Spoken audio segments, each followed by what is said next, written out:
Welcome to episode 24 of the Ready for More podcast. And she's like, so you're getting paid less than the guy at McDonald's. And you're smart and you're actually adding something of value. And customers are happy to pay for it. It's that you're not happy to accept that money. And it was a massive slap in the face. We're just like, wow. And it took a while to get to that price point that like was the right price point. But it's just that it was letting go of the fact that I'm not linked to $30 an hour. I'm not linked to 40. I'm not linked to 50. I'm linked to the value that I'm creating for my customer. Welcome to the Ready for More podcast, where we share success strategies and stories for women business owners, entrepreneurs who are ready for more for yourself and for your business. I'm your host, Heather Cameron, and I'm here to help you to discover your unique path to profitability and success so you can achieve your more on your own terms. Are you ready for more? You can find today's show notes and links at www.igniteyourmarket.com/readyformore. Welcome to the Ready for More podcast. My guest today is Yasmine Khater. Yasmine is a serial entrepreneur who helps tiny business owners master psychology in order to improve their sales skills and sell out their services and create more impact. She has grown her award-winning agency to 7 figures in 24 months. Since quitting the corporate world, Yasmine has coached hundreds of people to quit their jobs, start and scale their 6-figure businesses through building trust-based marketing and sales funnels, developing airtight systems, and a fearless mindset. Alongside her business, Yasmine's also preparing for an expedition to the Arctic to become aware of the climate change issues. That sounds awesome. Welcome. And I'm so glad that you decided to come on the show. I'm excited to be here as well. That's your bio. Can you tell me a bit more about your current business and your expertise? Yes, I have 2 businesses. I have one where I work with more multinationals. And for that, we do a lot of branding and messaging and also run a lot of video content creation. Because the key thing that as a common thread throughout whatever I'm doing is that I really believe that visionary brand needs more visibility. Like I think every solution, every problem, everything that we need to have solved in the world exists already. Like the problem is like we don't actually have a lack of solutions. We have so much of them. But we have a lot of times people not sharing those things. So I did that for like on one of my businesses. And then on the other side, I realized that a lot of small businesses, which make up like actually in the next couple of years, 40% of the workforce, which is huge, is going to be tiny business owners. And they're the ones who have much more impact to move the needle and to solve also big problems that are shaping human life, whether it's, for example, personal problems like health and wellness, or whether it's about services for micro businesses and tiny businesses in order to scale and to become more efficient and more effective. Excellent. So what does your agency do? How do you help those tiny businesses? So do a couple of things. We have courses around basically how to sell, and in terms of as simple as like how to have a sales chat. Like no one actually tells anyone like, oh, how to have a sales chat. Like it sounds so like, oh, like go and sell. And that for me is like super over. Like I was never a natural salesperson as a kid. My mom was wonderful. She didn't do it intentionally, but she was like, oh, well, you've been painting. It's really expensive as a hobby. Why don't you, sell your own paintings if you want to continue painting classes? And like, she didn't really give me much of an option. She was just like, go and sell your paintings. And then it's like, all of a sudden it's like, but how? Like, we always buy things, but no one tells us how to sell things. So like courses around that. We also have in terms of programs in terms of how to build a sales funnel. And it's really about like very similar to the work that you're doing about getting very clear and very focused. Because a lot of times what happens like when we're starting businesses, especially small ones, we're so in our heads about like, am I doing the right thing? Am I good enough? Am I worthy? Am I too old? Am I too young? Am I the right color? Am I whatever the am I is, that we spend all this time, that maybe half or even more of a time in our heads versus actually like, here's the game plan. This is what we're supposed to do.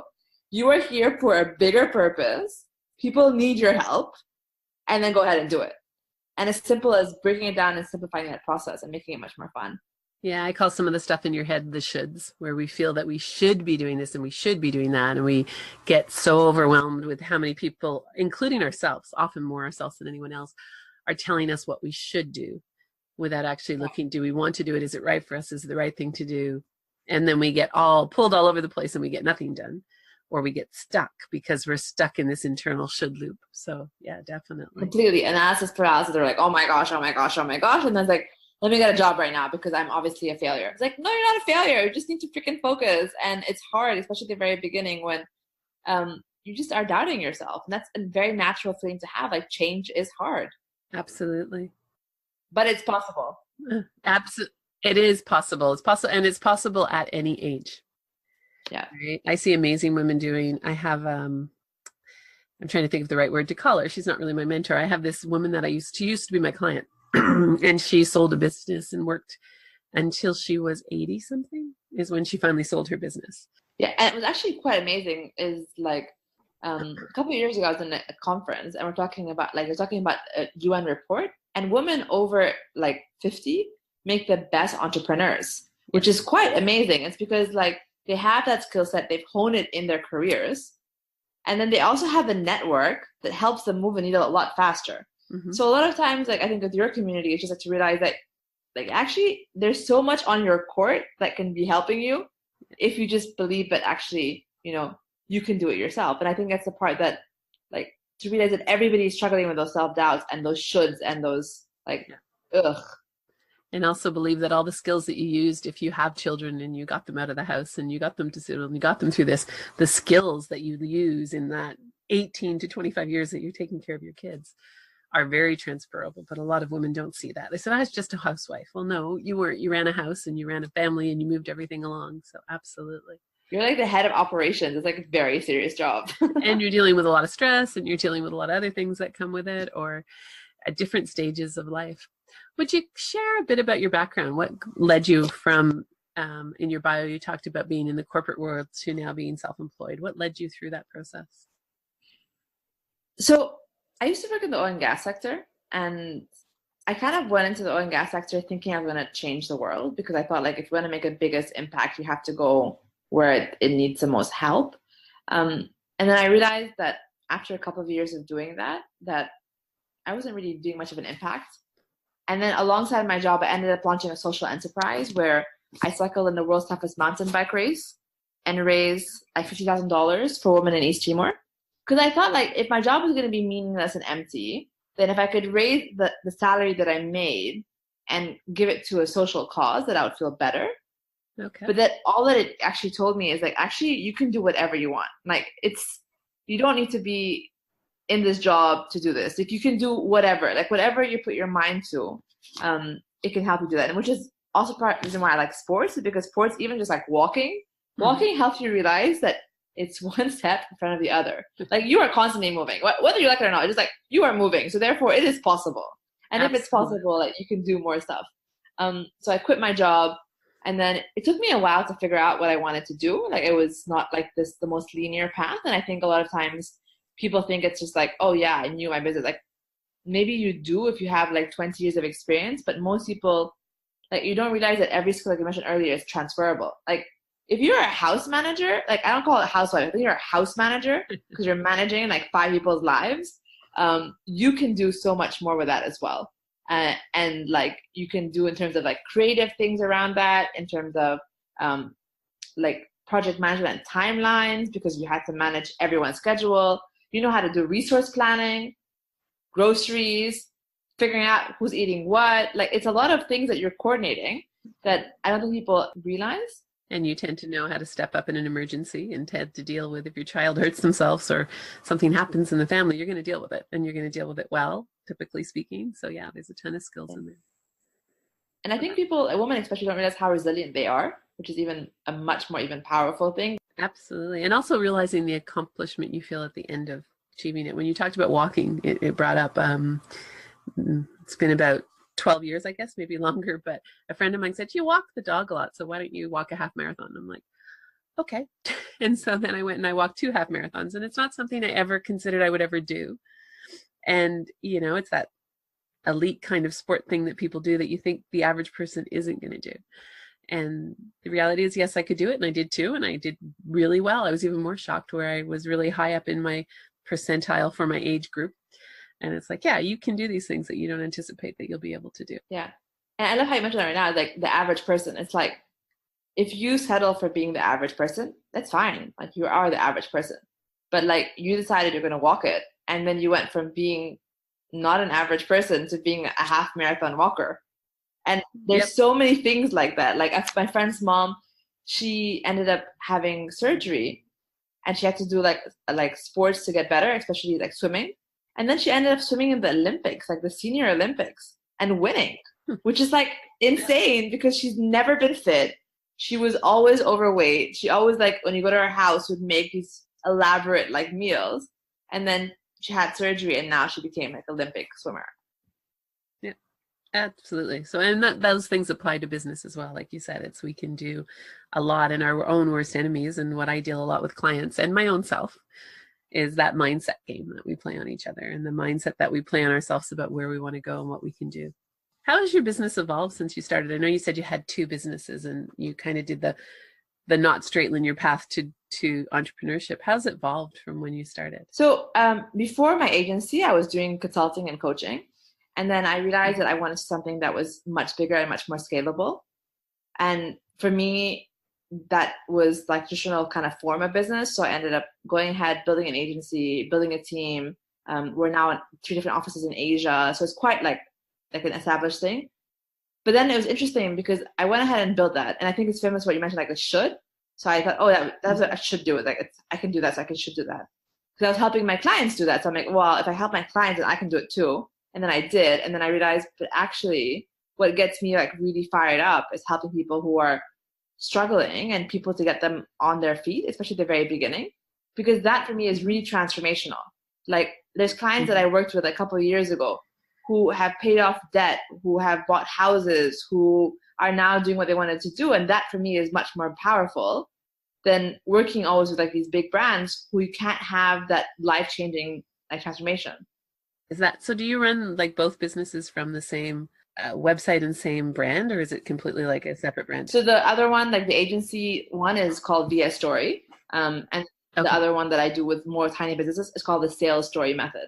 Because a lot of times when it comes to selling, people don't realize it, but it's actually just telling a story. And if you have had kids, you are actually phenomenal at sales. Like you may not even realize that, but telling your kid on why they should eat their like vegetables or why they should follow the rules, that is like persuasion and selling in the most subtle form. But most people are just like, oh no, I suck. I was like, actually, no one really sucks. You're selling all the time. And it's funny because I think women in particular have a real mindset that they've established somewhere along who knows why that we can't sell, right? We don't want to be sales. We don't want to be salesy, as the word says it. We don't want to have that. And I find I get a lot of women who are very hesitant on that sales component of it. Yeah. Which is that they don't want to be salesy. And it's like, no, if you don't sell, you can't probably be in business. So you need to have money. It's that whole system thing that needs to happen. So that's great. Yeah. And I think also for me as well, like what I'm noticing is people think that sales is a dirty word. And there's a very big thing that's different in terms of how you perceive selling and how selling can be. So most people perceive it as a slimy, sleazy, like sales card dude who's like selling weird shit versus like when you go to a favorite store, like for example, and then you're like, even like I love, for example, Apple products. When they call me and say like, oh, we have a new product, like I am not upset that they called me. I'm like, thank you very much. I'm so excited to go to the store. I want to see the newest gadgets. I'm excited about seeing those things versus if I get some random cold call from an insurance agent that I'm like, I don't know who you are. Why do you have my number? And why do you exist kind of thing. Yeah, and absolutely. And I think one of the things I tell a lot of my clients to do is look at the successes out there, look at grocery stores, for example. They have some phenomenal easy selling methods. They don't, they have buy one, get one free day. They have whatever, but they have a consistency that they use to get people to come to their store. And there's a lot of really good advertising and sales examples that people can follow that aren't sleazy. That aren't, and the used car salesman is always the ultimate sleaziness that we think of for some reason. And yet, I bought my car from a used car salesman who's exactly the opposite of sleazy. It's like, here's the keys, go, you can have my car and come back when you want kind of thing. And completely the opposite. And they're one of the better car dealers because they chose to do it in a different way, which is a great example. What would you say is the most important thing you've learned from your journey as moving from the corporate world to entrepreneurship? I think that it sounds really simple, but I really believe it's like whatever you think is possible is possible. Like, and whether it is or can or it isn't, it's also possible. Like whatever you decide it's going to be. So I believe if you really want something and you kind of get very clear about that, you can make it happen, and that's kind of beautiful in a sense that anything is possible. Like I did an example last week with a client where I was like if Tiffany can sell a paper clip for $180, like you can sell much better things to people who really would like that for the same price or more, right? And that's a really important point, because it's one of the things I find people often do is they undervalue their services. Yeah. My father's an entrepreneur, and he instilled in me that sense of you can be the lowest price, but you can be the highest priced in what you do. And you are worth charging the highest price. And if somebody doesn't want to pay that for you to be their service, then they're not your client. Actually, talking about the specific thing, like when I first started selling my services, like I was still working full time because I was doing it on like a side hustle. And someone said, oh, like, how much is your hourly rate? So what I had done, I thought was very practical, is I took my salary, I divided the hours that I was working, and then I figured out an hourly rate. I rounded it up, and I was like, that's my hourly rate. And so like I think it was $25. I'm like, okay, $25 to like basically have a coaching session with me. And then a friend of mine said, Yasmine, like when you have a meeting with someone, do you have to travel there? And I was like, yeah, you're right. Like how much time does it take? Like 45 minutes. And then do you have to travel back? And I'm like, yeah, you're right. I'm like, do you prepare for the meeting? And I'm like, yeah, I do. And do you kind of wrap up with it after it's done? And I'm like, yeah, I do. Like, do you create material for your client? And I'm like, yeah, I do. And she's like, and then obviously, like, I was probably like spending 6-7 hours for that 1 hour meeting. And she's like, so you're getting paid less than the guy at McDonald's, and you're smart and you're actually adding something of value, and customers are happy to pay for it. It's that you're not happy to accept that money. And it was a massive slap in the face. We're just like, wow. And it took a while to get to that price point that like was the right price point, but it's just that it was letting go of the fact that I'm not linked to $30 an hour. I'm not linked to 40. I'm not linked to 50. I'm linked to the value that I'm creating for my customer. Absolutely. Wonderful, wonderful example, because I see that so often that you have to, I always try and encourage clients to look at the value that you're bringing to the customer and your perceived cost to get there, right? I believe in value-based pricing 100%, but you always kind of have to come back and make sure you're covering your perceived cost. Because I meet so many women entrepreneurs, this is one of my biggest pet peeves, who say, I'm a profitable. And I'm like, are you paying yourself? And the answer is no. Yeah. And I'm like, well, you're not profitable if you're not paying yourself, if you're not giving yourself a salary, not just a little bit, but you're not paying yourself the salary that you could get if you got a job. If you're not giving yourself an income, then you're not a profitable business.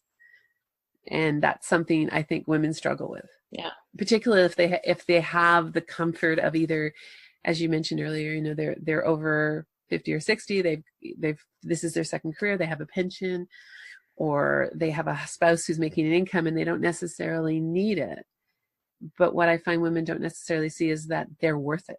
It's not a need. They're worth being paid for what their services are. Yeah. And then the thing is, like, for me also, to add on to that point, is that if you want to make a difference for your customers, if they don't pay you, they don't value you.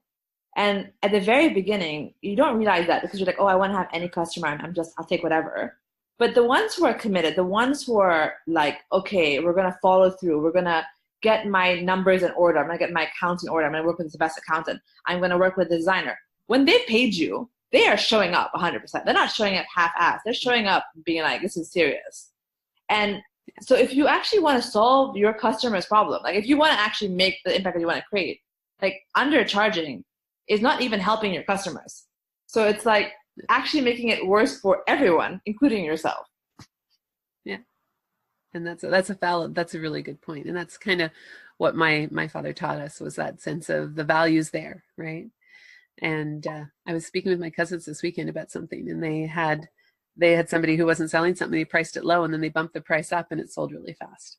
So perceived value of what you're doing also affects it. So that's a wonderful thing that you shared about, you know, really looking at what the value is to people and not deciding for them, which I know a lot of people do as well. They decide for their customer what they can afford as opposed to allowing their customer to realize they can afford Yeah. a certain amount. So that's great. What surprised you the most when you went from corporate world to entrepreneurship? I think that the realization is that like in a corporation, there's some people doing so many different things that make your job easier. And then when you're in a small business, you just realize actually if I don't do it, or if I don't hire someone to do it, it's not gonna get done. So like for example, like last year with my agency, we were building up travel policies. And in my previous job, like it was already all there.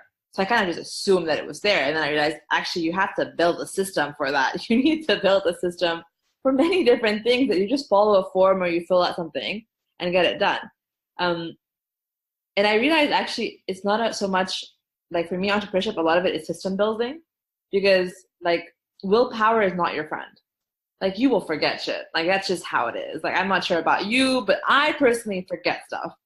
And the key thing is if you have a system, it's just like, well, I'm going to follow my 10 steps. I'm going to follow the process that gets done. I'm going to like onboard a customer these ways. I'm going to look at how to optimize my time. And I think that for me was the biggest thing, that I thought it would be much more complicated. But once you realize that, you realize actually it's not that hard, because even how you make money, how you have sales is a system.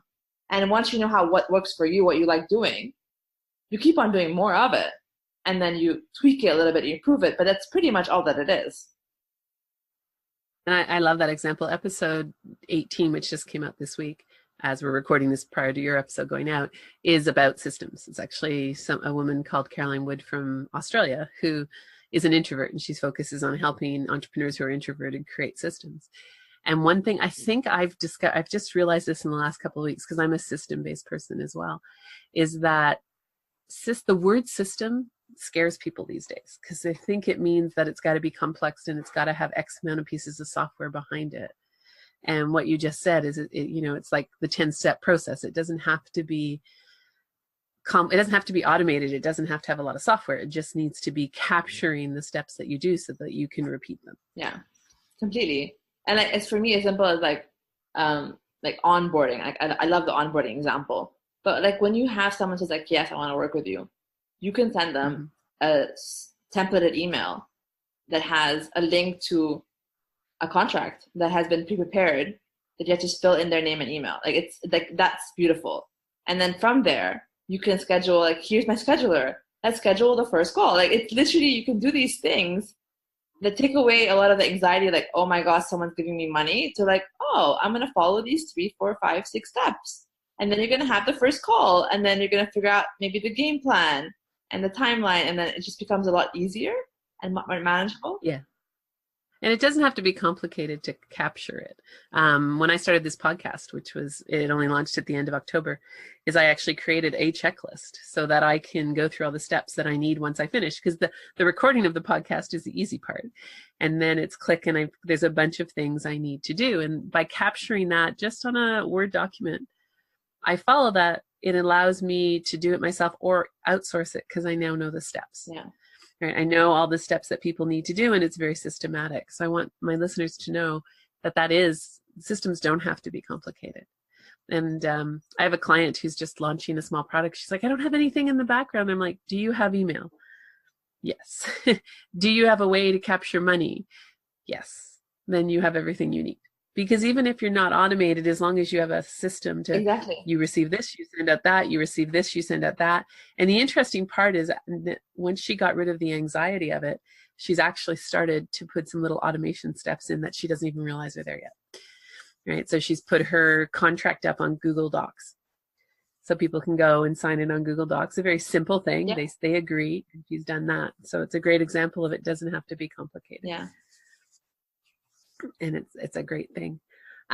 What's been your biggest challenge? So my biggest challenge, like I have looked at it as chapters, because like I think it's different stages. Because now I'm probably entering my 8th year of an entrepreneur.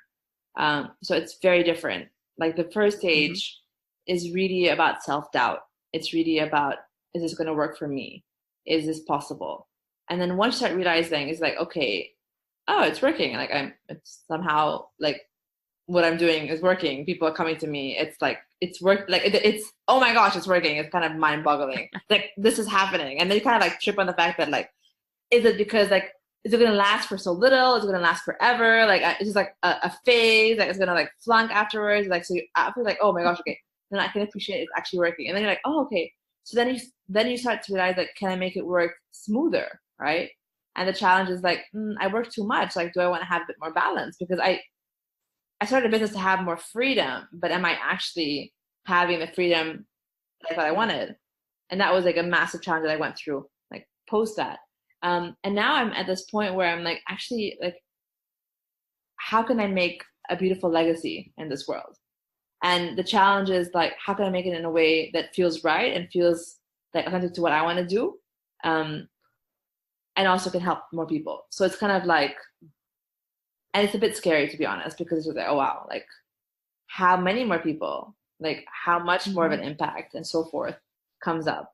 And then again, it's the next level of self-doubt. You know it's gonna work, but it's just like, oh, but like, it's just never ending.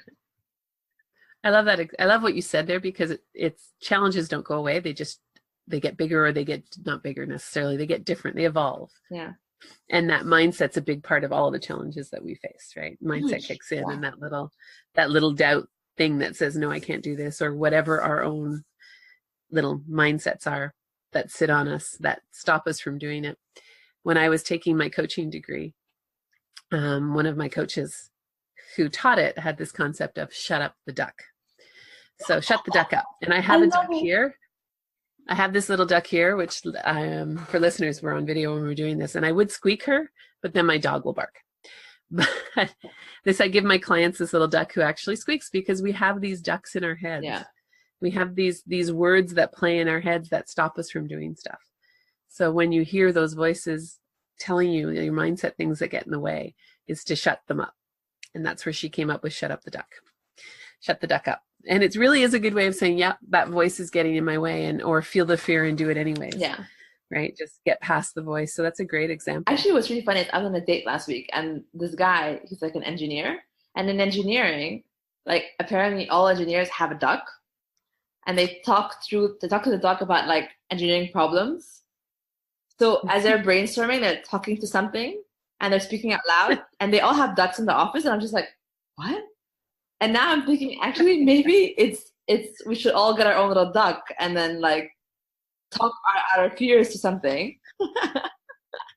But I'm an engineer. I never heard that one before, but that's a great idea. But it is, you do need to vocalize sometimes when you hear things out and do that. So and it's an important part too for entrepreneurs who may be solo entrepreneurs, or they're working in a small area, is to find that person that you can voice things with. Yeah. Whether it's, even if you're an agency of 5 or 10 people. I used to have a client who had, I think, about 5 or 10 people in the office and about 150 people in the field, but had no one she could talk to about her business, because her employees were her employees. Yeah. They weren't people that she could talk about her uncertainties or talk about how she was going to grow her business. And that was why she ended up hiring me, is she needed that voice, that sounding board and that idea generator that she couldn't get within. So it doesn't matter how big your company is. You need to have someone who you can be completely open with and completely talk about all the doubts in the world and think and generate ideas without any impact on how they feel about your business. Completely. I totally agree with you. And actually, one of the best things I've done actually in my business is the fact that I think quite early on, I reckon like my first year, I joined a mastermind program. And that was amazing, because a lot of times I think when you're still starting out, you always compare yourself to everyone else around you. And then when you're talking to other business owners, you realize actually they're struggling. Like they have their shit that's coming out, but they're not going to obviously market that shit out to anyone else. But they're struggling with their own stuff. They're struggling with life. They're struggling with their relationships. They're struggling with, health in their family. Like they're struggling with like real life stuff, and it comes up and it manifests. And in the end of the day, like even when it comes to sales, it's like, well, how much of that stuff is manifesting? We're talking to your prospective customers, like how much of that stuff is coming out, and you're like kind of holding yourself back with that. Absolutely. And business, one thing I tell my clients or people I talk to, that business isn't complicated. it's, it really is about the numbers. It's about how many people do you bring in your business? How much money do you make? How do you service them on whatever it is that you service? But from an execution management point of business, it's the same for us as it is for the Fortune 500 companies. We all have to do the same stuff. It's just how much of the stuff there is to do. And we complicate it a lot with our uncertainties in that. And that's why going to mastermind, or I encourage people, if they feel they can't find one, is to seek out an accountability partner is another way to do it, or an accountability group, just some place that you can brainstorm and talk about your business with away from the people who might work for you. And often if you're a sole entrepreneur, or your spouse or your significant other or your family don't understand your business. And they're not business people, because that's not what they've chosen to do with their career. They're not the best sounding boards to work through your issues. And unfortunately, the truth is, like, your friends and family will lie to you because they love you. And they will tell you stuff that you want to hear, even if something that you're not supposed to. Like for example, a lot of times, like, you may be doing busy work, but not actually doing work. And they will be like, oh yeah, that's a great idea. And they don't have any background to like tell you anything beyond that. And I love what you just said, busy work versus work, because I think it's so easy these days to get bogged down in busy work without actually, is that piece of work moving you towards your goals, or is it just something that you're doing to keep yourself busy? So social media is a great example of busy work. And it's a fantastic app that I highly recommend. It's completely for free. It's called Rescue Time. I've heard of this, but this app is amazing because it gives you clarity on how much time you're spending on busy work, because it'll track all your like websites, and then it will tell you, oh, you're on Facebook for 4 hours today. Like, is Facebook really work, or is Facebook half of the time you scrolling down your feed and looking at photographs because you're procrastinating on work that you should be doing but you're afraid to do, right? But the app is amazing because you can even like block out certain websites so you can actually just focus on doing the work versus doing the busy work. Oh, cool. I will include it in the show notes. I'll put it there because that's always a helpful tool to have. There's another one called One Tab, which I use, and I knocked it off. I have to put it back, which means you can shrink all your tabs down. And so it'll hold the information without having 100 tabs open, which is what I do. So it cuts down your distractions. Are you a tab hoarder? I am a tab hoarder, but I try to use one tab because then it just saves them and sticks them down there. And then it's like, okay, yes. And it's interesting because the more I hoard tabs, the slower my computer gets, which is kind of a reflection of what it does for your business. So it's, I use one tab and it's really good because they all shrink down and then you can open the ones that you want. So that's been a useful tool. How much does your gut play in your business success? How much do you listen to your gut? I listen to my gut when it comes to so typically what happens when I'm planning for like a quarter or planning for 6 months, I'll always kind of do a lot of brain dump because I like ideas. I love doing a lot of different things. So I will just brain dump all my ideas. And then what will happen is I will start filtering and pruning it out because like all those ideas are great, but you only have 24 hours a day and you also do other stuff. So like technically you probably only have like 5 hours a day. So then by doing that, you start to like pick the one that feels great, and the one that doesn't feel great, you got to pull it out. And I think the whole idea for me is like, can you start like also getting help? So even people who are solopreneurs, it's not the ideal. I think it's as simple as hire people to do also that you don't like to do, because that's what has to get done anyway. So the best thing is to just kind of slowly add on, and then to outsource what you don't like doing, and spend time that you actually like doing, because it'll be better off for you. So a lot of that is also about gut, because like one of the things that I hate doing, I like to look at the numbers. I hate actually consolidate numbers, is like accounting. And it's always the first hire that I hire, because I'm like, I know like every month I want to see my numbers, but I don't want to consolidate and do all the blah that I just wouldn't do if like my accountant doesn't exist in the world. Excellent. Yes. And that's often one of the things I think people do outsource the easiest is the numbers or the accounting or the bookkeeping or putting everything in. But what they have to remember, what you just said, is you still have to look at the high level numbers and do it. One of my guests in one of my earlier episodes, her recommendation was just start with an hour. If you're a sole entrepreneur, just start with hire somebody for an hour a week if that's, a low cost, and start and see what you can outsource to help that and work up from that. So similar piece of advice. What do you do to recharge your batteries? So entrepreneurship can be very addictive. How do you recharge your batteries? So one of the things that I realized actually last year, like in my reflection email that I sent out, is that like the beginning of last year I was a bit exhausted, and then I ended up going on holiday by the beach. And when I was by the water, I realized, wow, water actually is very healing. Like even seeing water is very, very healing. So as part of my ritual that I do every week, I go to the park and I spend about 2 hours just walking around water. And it's beautiful. It's a reservoir. It's gorgeous. But it just kind of gets me more grounded, because I think being in nature is quite amazing. It slows down the pace. It helps you think. There's a great quote by Nietzsche that basically that walking will help the creative juices flow. That gets me very, very charged and much more energized.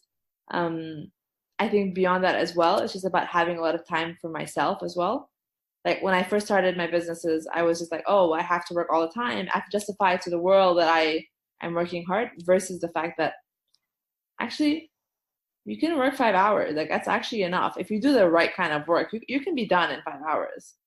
And you can also just accept that you did a great job that day and then you move on. Like there's no need to constantly, I think the hustle is sometimes overly emphasized and not necessary. Mm-hmm.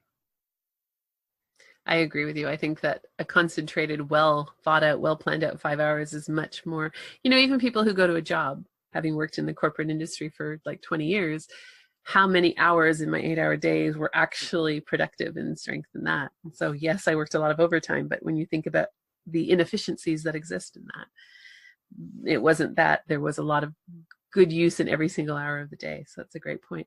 And your point about nature, I think, is really important. I read recently that even just putting a picture on your wall that you look at that shows you greenery and water and nature can change your stress levels. Wow. Yeah. So just having a visual of a natural thing that can inspire you and change your stress levels can really help you focus. I mean, ultimately, you do want to be out there and you want to be walking, but some people do live in the city and it's not as easy to do. So just finding that peaceful picture and hanging even a picture on your wall can help. Yeah. And I think we've lost the value of just being out in nature. So I have a dog, so that forces me to be out in nature. Having an animal who has to be walked is a really good way to do it. And I'm very fortunate because I live on a forest. Yeah. So I have nature all the time, but lots of people don't. But just even putting a picture up can really help. Yeah, but for example, I live in a mega city. Every mega city still has a park. Yes, you do. So it doesn't make a difference. You can find a neighborhood park and walk around in circles, but there is a tree on your block probably. You can go walk around that tree and just see that tree and it. Absolutely. Or find that little view where you just see nature. For listeners, Yasmine lives in Singapore, which is a major city. It does have a lot of green space. They have focused on that. And most cities do, like you said, they have green space and they have areas that you can go and just do it. Another thing I think is important is to take those breaks. Mm-hmm. That sense of, and coming from the corporate, I come from corporate high tech background, was you got to work. You can't take your lunch. You got to bring your lunch and sit at your desk and eat your lunch. And I don't think you're serving yourself well if you don't take the breaks and, take the half an hour off at lunch and go for a walk, or even just eat your lunch in a quiet place. And usually the best ideas come when you're in those moments. The best. And then the shower. Yeah. Yes, I was going to, the shower for some reason has a really good way of helping us do that. It's the water effect. That's my thing now. It's all about the water. There's a lot of people who believe that, and there is a lot of water on this earth. Your expertise is in that area that you were talking about when talking about the smaller, helping the entrepreneurs, is helping them with sales and helping them with do that. What advice would you give? What advice or what steps would you give women to get more confident about their sales? So the first thing is always realize that your prospects, basically they're working on the fact that they have their dreams, and their dreams are kind of so dim because they don't think it's possible. And you have to be in the radar of speaking from the voice of problem, right? And most women will always avoid talking about problems. But your prospects are bombarded by a bajillion thoughts. They're thinking about their kids, they're thinking about the household, they're thinking about their client, they're thinking about all this other stuff. So when you're talking to sales, you have to come from that voice of actually, what is the pain point that you're helping them solve? And that helps their brain realize that shit, this is actually for me. It's made for me. For example, New Year's is a great time. Everyone wants to lose weight on New Year's. I want to eat healthy. I want to lose 5 pounds, 10 pounds, whatever. They're always like a health goal for New Year's that dies out in like 30 days. And then people feel guilty about it the next New Year. They have the same thing. So if you realize that this is a time to talk about the problems, like whatever it may be, then you pull them in. And then when you talk about the problems, you have to realize that you can also just say the solution. Like, I can help you. It can be as simple as that. Like, I can help you lose the 5 pounds. Like, that's it. And then most of the time, what happens to your prospects' brains is your prospect brains are questioning, like, but who the hell are you? Can I trust you? Like, I want this goal. It seems fine and dandy. The offer is great, but who are you? And then the next thing they always question is like, can I do it? So a lot of times the biggest block is not about your credibility or the offer or anything else. It's about the customer thinking, actually, am I able to do what you're telling me I'm going to do? And that's a whole little like mind boggle that they're going through. And the whole idea is to realize it's nothing to do about you. It's about them. And if you want to help them, you have to let your head focus on the fact that they have an issue, and you have to be able to articulate how you can help them with that issue. And that for me is like the key kind of framework that I always look at. Of course, you can add and sprinkle more stuff, but that's essentially what it is. Like, this is kind of the 4 building blocks to get anything out there and being able to communicate to your customers. And that happens in your sales copy, that happens on your website, that happens on a sales chat, that happens in any kind of form. It happens in social media posts. Like, you should be talking about problem, solution, like something about like credibility, or like maybe even the voice in their head, because that's helping them think, actually, it's possible, and this person is great for me. And it's as simple as doing that. And if you do that, it helps you tremendously, instead of saying, oh, I'm a life coach, or, I'm a designer. It's like, I don't wake up in the morning thinking, I need a designer. I wake up thinking, like, I want to have the website of my dreams so that I can have a brand that connects to my customers. Like, I'm looking at those problems, not about the fact that you can design stuff. Like, fill in the blanks for my brain, because my brain is bombarded with stuff that is just like, help me. Yeah. And I love, there's so much richness in what you just said, because that is very much similar to what I tell clients, is that it's not about you. People aren't thinking or looking at you. We're selfish. Human beings are basically selfish. And in our thought process, even if we're not, we think about how it impacts us. We think about what we need and what we want, even if we're helping other people. We still have that sense of processing stuff as it relates to ourselves. So when you sell and you stand up and you say, I am a life coach, or tell your story, you're not drawing those people in. They have to be hooked into what their problem is and how you can help them. And that's a great example. Yeah. What would be the first step you'd recommend for someone to do? Like, what's the best methods to try and capture that? So the first thing is to be super, super clear about what the problems are. And then think about making the problem as specific as possible. So for example, a web designer, right? And like web design and branding and stuff, it's quite big, but can you make a small problem? Can you talk about, for example, like how to get your branding colors, So someone who's looking for that, they can be like, oh, it's something that like I'm figuring out, like I don't know how to do that. And then you help them solve that one problem. So looking at like the small stuff, where it's like to get them interested in actually doing more with you. And I think a lot of times it's like, oh, do you want to rebrand? It's like rebranding is a huge ass project. Like rebranding has so many different steps. Like rebranding is expensive, rebranding is all these different things. And maybe I want to rebrand, but I'm terrified of the time commitment. How can I rebrand while I'm still trying to run my business, which I don't have my shit together? And it's like a lot of overwhelm, versus like simplifying things for them to make it easier. And you can do that by actually like being a bit of a stalker, and going online and looking at, for example, blog posts, people's comments about it. You can look at it on Facebook groups, on the comment section. People will complain about what they're struggling with, and they will tell you outright what they want. And it's about using and copying those words and putting in the Google document, and just like start copying all the things that they're talking about, like in terms of what are they longing for, what are they struggling with, and how they want to be helped. They will tell you all those things. You just have to be a bit organized and put it all together in like a bit of a structured format, with simple as a Word document or even a spreadsheet or even a notebook. But just write those things down and pick it up, and then start talking from that lens, versus I am a web designer. Yeah. And that's a phenomenal example of a way to do it. And there is so many places that you can do that, right? And I just had a client ask me something similar about how do I go out and let people know about what I'm doing? Well, I said, find the groups of the people who are your clients and start listening and start contributing. Yeah. Right? Start listening to what they're saying and then pick up on their words. Don't assume. Assuming is what we probably one of the worst enemies of an entrepreneur is we assume what other people are saying. The other thing I find is that there's people out there, women, and I'd love your opinion on this. They like to tell a story, which at the beginning of this, you said stories are our strength, but they tend to tell a story about themselves as opposed to a story about customers like you just did, where you came up with an example of a story about how a website designer could use colors as a way to open or at least a door into a business. How do you think the best way for women entrepreneurs to use stories? So for me, all of even my company name is like sales story method, because it's all about telling small little stories, but it's about telling a story at the right time. So you still have to tell your story, but just put in mind that your customer's brain doesn't care about your story until they've had the problem, being like, oh, that's the problem I want to solve. Oh, it sounds like you know what you're talking about, but who the hell are you? Why should I trust you? So that story is important, but the story needs to come in a sequence. And if you tell the story in the wrong sequence, people are just like, whatever.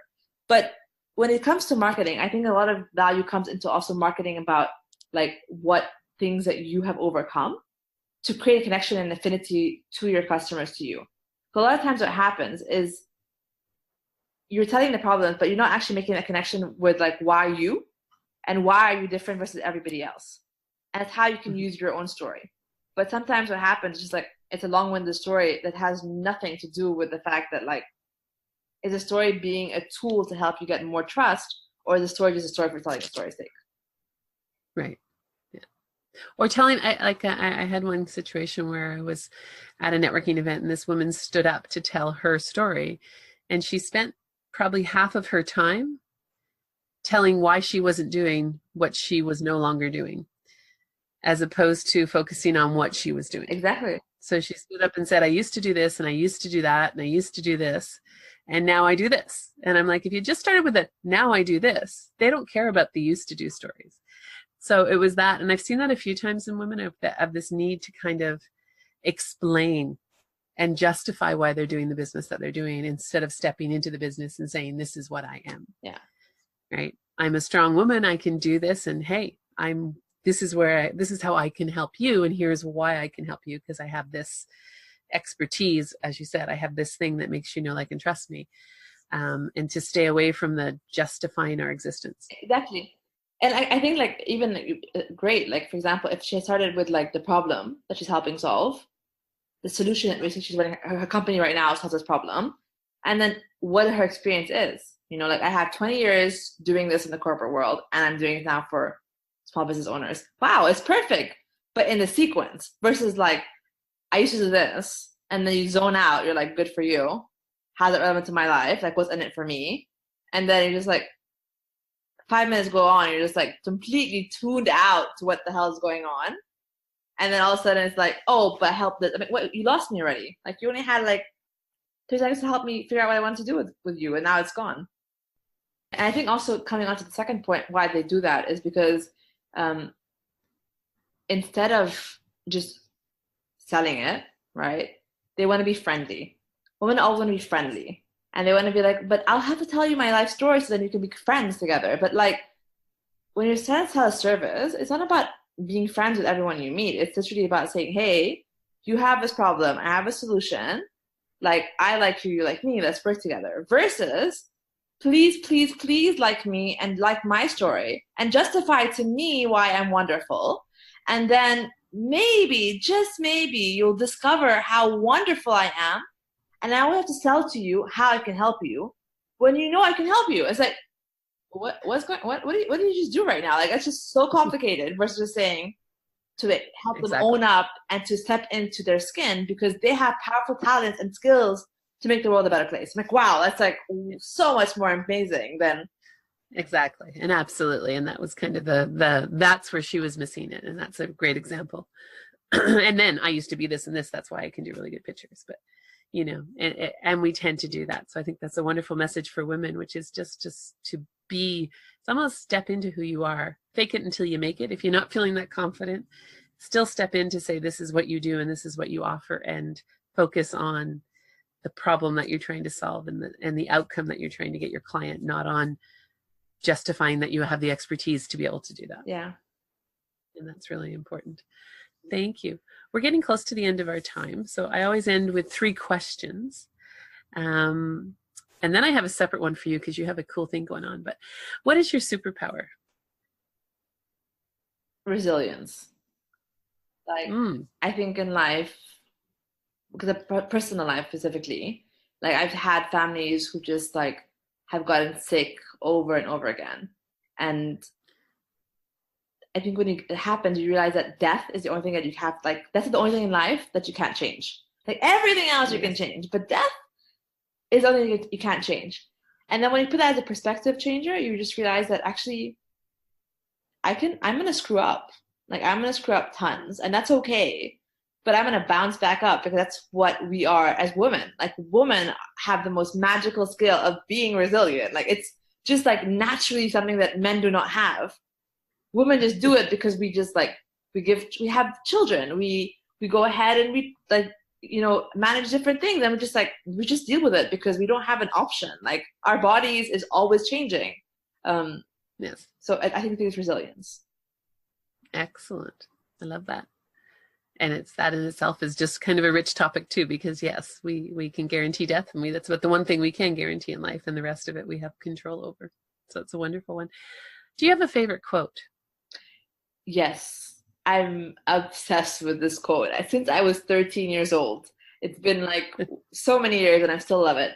It's a quote by Helen Keller, and it says, "The woman who began the race is much different than the one who ended it."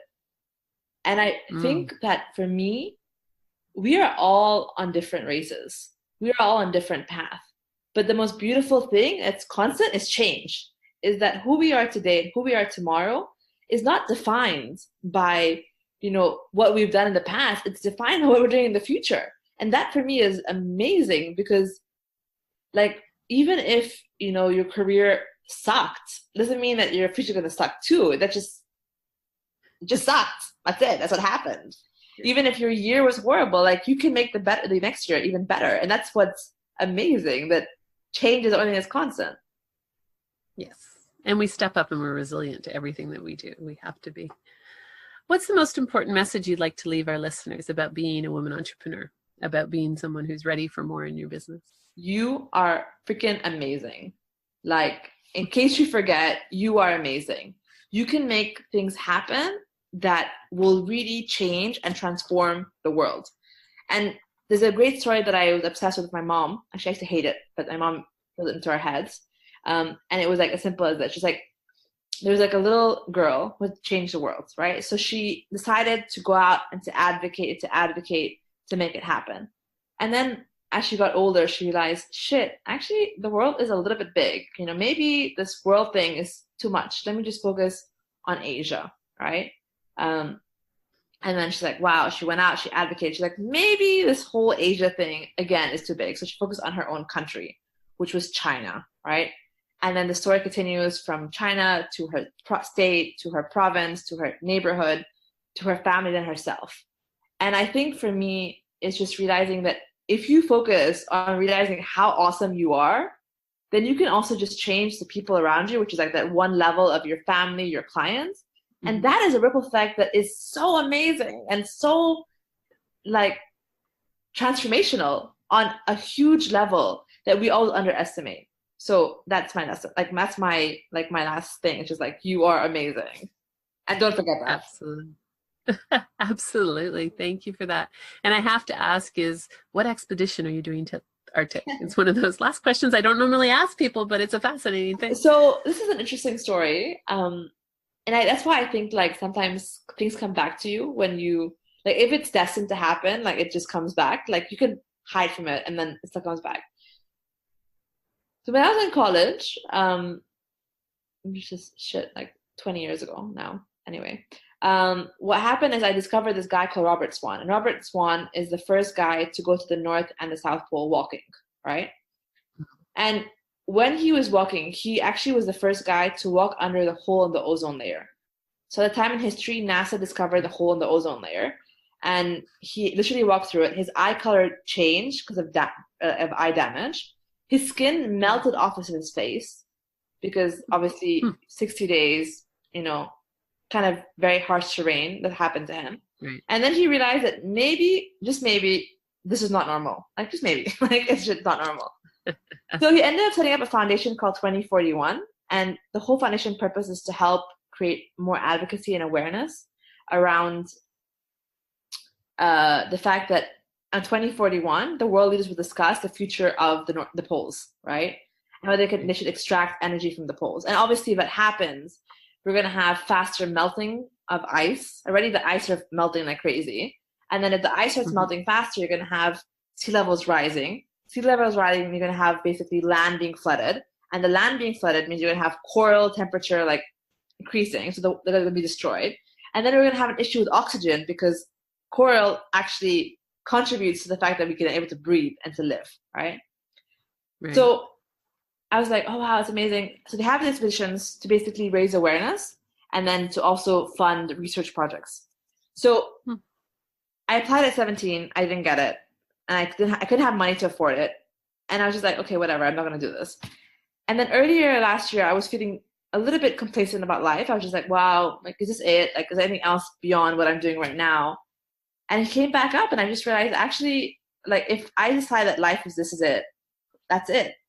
So I decided that I was going to go on this expedition with him and also make a documentary about raising awareness about climate change in Asia, because there's so many cool companies doing amazing stuff around that, but other companies don't know about it. And the whole idea that I want to inspire more companies to realize, actually, regardless if you're small or big, you can adopt and change some things that will make the world last longer. Because at the rate we're going, we're not going to even last our lifetime. Forget even, like, it sounds really like drastic, but we're not going to last our lifetime. We're not going to see stuff. Like, the next kids of generation will never see, like, fish. There's right now more plastic than there are fish in the ocean, which is kind of disturbing. So all these things that we take for granted, we're just like, wow, this is actually in our lifetime that we are consciously doing that and destroying it. So when are you going? Do you have a date for your expedition? So I'm going in June next year. I am fundraising monies. I'm happy to send you my link if you want to put the show notes. I would love to. Do that. Share that. So I'm going next year. The documentary should be out in 2020. I feel like it's a little bit of a significant life milestone, not so much of a work milestone, but more of a life milestone. That's fascinating. Thank you for sharing that, and absolutely send me the link and I'll put it in the show notes. So thank you very much for being a guest today. You've been lovely, and I love the stories that you've shared about sales and about women entrepreneurship and just empowering ourselves that we can do anything. Well, thank you. It's great to be here as well. I love getting to know you as well on this podcast. Thank you for listening to this episode of the Ready for More podcast. You can find today's show notes and links at www.igniteyourmarket.com/readyformore. My name is Heather Cameron. I'm your podcast host. And when I'm not hosting this podcast, I'm busy working with entrepreneurial women like you who are ready for more in their business and are looking to get focused on their own unique path to success. You can find more about myself and my programs at www.igniteyourmarket.com. If you like what you heard, feel free to rate, review, and share with your friends. And don't miss an episode by subscribing. Until next time, remember, now is the best time to focus on your more and be inspired by your own unique gifts.